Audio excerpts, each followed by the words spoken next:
Hello friends, today we will discuss about the section 11 of the CPC res judicata. So what is the meaning of the res judicata? Res and judicata, it is a two words. Res meaning subject matter and judicata means decided. Judicata means decided, that is judicially decided.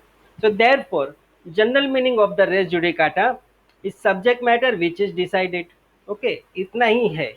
Race judicata का general मतलब जो है subject matter which is decided, यानी जो subject matter एक बार decide हो चुका है उसको बोलते हैं रेस जुडिकाटा. दैट मीन्स क्या करता है, प्लेंटिफ एक बार केस फाइल करता है, हार जाता है, फिर वही सब्जेक्ट के ऊपर वापस केस ना करे, इसीलिए ये प्रिंसिपल को लाया गया है और ये प्रिंसिपल उसको बैर करता है सेकंड टाइम केस फाइल नहीं करे. लेकिन उसमें बहुत सी कुछ है अभी भी बातें, थोड़ा थोड़ा हम जाएंगे आगे. मैं आज आपको इतना तो बता ही देता हूँ कि आज आपको मैं रेस जुडिकाटा में इतना पावरफुल कर दूंगा कि आपको रात को सोते हुए उठ 2 बजे भी रात को कोई उठा के पूछे कि रेजिडी काटा क्या, तो आप बता देंगे उसको. इतना पावरफुल करेंगे. वीडियो जरा देखना. रेजिडी काटा में आप ऐसे पावरफुल हो जाओगे कि कोई भी एप्लीकेशन आपका रेजिडी काटा का कभी भी फेल नहीं होगा. और रेजिडी काटा बहुत से एडवोकेट फाइल नहीं करते, क्यों नहीं करते वो भी मैं बताता हूँ. चलो जैसे जैसे पॉइंट आते जाके मैं बताते जाता हूँ. तो अभी सुनिए, the meaning of the doctrine of the res judicata is explain in the 8th edition on page number 1337 of the Black Law Dictionary. Black Law Dictionary में res judicata का क्या मतलब है वो बता रहे. तो res judicata really means in the dictionary a thing adjudicated or यानी अथवा an issue that has been definitely settled by the judicial decision. Thing adjudicated or an issue that has been be definitely settled by the judicial decision. This is the written in the Black Law Dictionary. सो आप समझ गए ना इसका मतलब क्या है. Race judicata सब घुमा फिरा के यही मतलब निकालेंगे कि जो थिंग डिसाइडेड हो चुका है, लेकिन इसके अंदर भी बहुत कुछ है. आप रेस जुडिकाटा का 2 लाइन का है, लेकिन इसके अंदर आप आर्ग्यूमेंट 200 पेज तक भी कर सकते हैं. 1 घंटा 45 मिनट बिंदास निकाल सकते हैं, क्योंकि इतने सारे जजमेंट ही है. एक एक जजमेंट पढ़ो तो हो गया काम करम. तो अभी हम देखते हैं कि मद्रास हाईकोर्ट ने भी एक जजमेंट में रेस जुडिक्टा का थोड़ा सा मतलब बताया. आप देख लेते हैं रेस जुडिक्टा का मतलब क्या बताता है.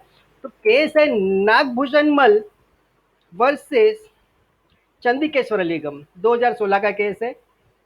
बराबर है. इसमें मद्रास हाईकोर्ट ये बता रहा है the principle operate as a bar to try the same issue once cover. Principle operate as a bar to try the same issue once cover. एक बार जो इश्यू कवर हो चुका है उसको बेयर करता है, सेकंड टाइम उस इश्यू को वो अटकाता है. बस इसका मतलब सेकंड टाइम वो केस में वो इश्यू वो नहीं करता है, वो बैर रेस जुडिकेटर से बैर है. सो वो क्यों करता है, तो इसका ऑब्जेक्ट भी है खाली पीली प्रिवेंट.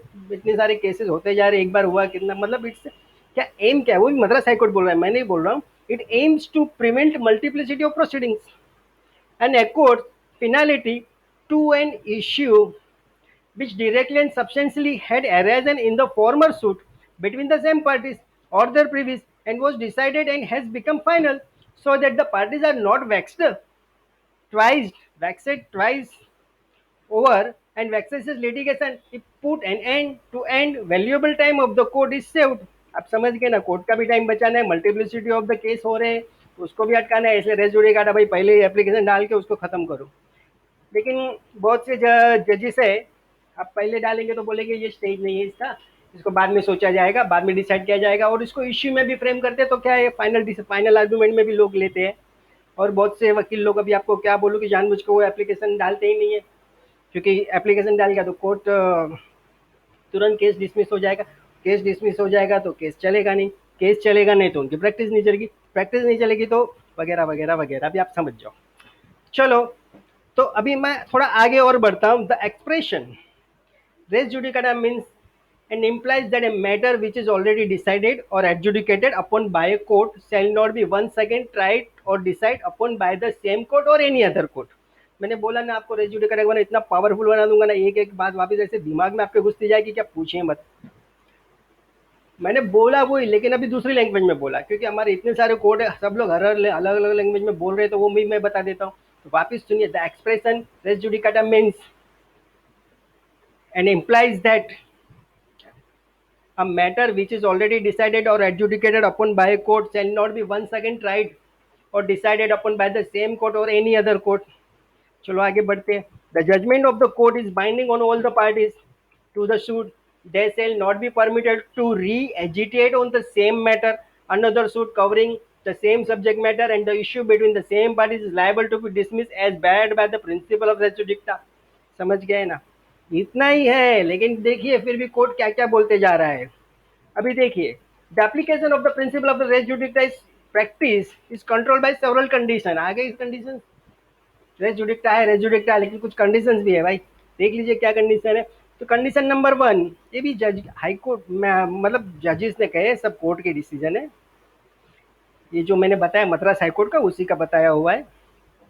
तो वो बोल रहा है कंडीशन क्या है. तो what is bad is the retrial of the subject matter and the issue which have been already raised, heard and finally disposed of by an earlier court of competent jurisdiction. मतलब competent jurisdiction होना चाहिए. ऐसा नहीं कि outside of court हो, वो उसने decide कर दिया था. बराबर है. जुरिडिक्शन प्रॉपर होना चाहिए. It is bad the retrial of subject matter, same subject matter होना चाहिए. And the issue which have been already raise, ये जो इश्यू है वो पहले भी लिया गया वो फॉर्मर सूट में. फॉर्मर सूट मतलब समझ गए ना. और इसको सब्सिक्वेंट सूट बोलते हैं. जो करंट सूट है वो सब्सिक्वेंट सूट, पहले वाला को फॉर्मर सूट. तो हर्ड एंड फाइनली डिस्पोज, वो हर्ड एंड फाइनली डिस्पोज भी बोला गया है, वो सुनाया भी गया है और उसको डिस्पोज भी किया गया है by earlier court of competent jurisdiction. ठीक है. अभी आगे जाते हैं. और एक कंडीशन क्या बोल रहा है, that the subject matter and the issue in the suit must be directly and substantially the same. वही है जो पहले में बताया, अभी दूसरे में बता रहा है. Subject matter and the issue in the suits must be directly and substantially the same. Directly and substantially, directly तो आप समझ गए कि सेम उठा के इधर रख दिया. सब्सटेंशियली मतलब उसके जैसे, उसी को ऐसा घुमा के दिया है. अभी मैं आपको एग्जांपल क्या दूं, देखो आगे क्या क्या आता है, एग्जांपल आ जाएगा. लेकिन समझिए कि सेम इश्यू है. एक जन पहले समझो कि लैंडलॉर्ड है, उसने टेनेंट को घर खाली कराने के लिए, इविक्शन के लिए सूट फाइल किया. बराबर है. बोनोफाइड राइट के उसको चाहिए. बराबर है. अभी वो केस खत्म हो गया. अभी बोलता है मेरे बेटे को चाहिए दूसरे केस में. तो समझ गए ना, सब्जेक्ट मैटर इविक्शन का ही है. तो पहले ही बोलना था ना तेरे को. लेकिन इसमें भी आपका देखिए बहुत सी कंडीशन है. अभी बेटे को चाहिए, वो बोलेगा बेटा, बेटे ने अब भी चाहिए ना, तब नहीं चाहिए था. ऐसे बहुत सा है.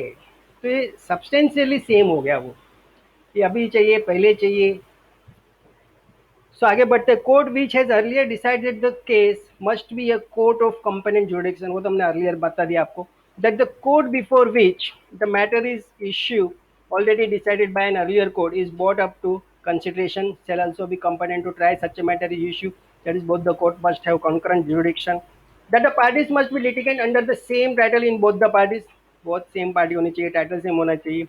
However, the principle of res judicata does not apply to a recurring cause of action and in the change of circumstance situation. वैसे ही मैंने अभी बताया लैंडलॉर्ड टेनेंट का, अभी रिकरिंग मतलब दूसरा कॉज ऑफ एक्शन हो गया. तब उसको चाहिए था, अब उसका बेटा आ गया है. मतलब कॉज ऑफ एक्शन बदली हो गया. तब उसका बेटा छोटा था, 17 साल का था, अब 19 साल का हो गया, मेजर हो गया.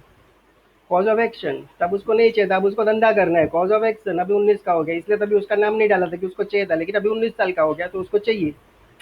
This is the cause of action, change हो गया. So before the high court in the previous suit, the same is legal and conditionally enforced by the law. Hence, plaintiff be filed in the suit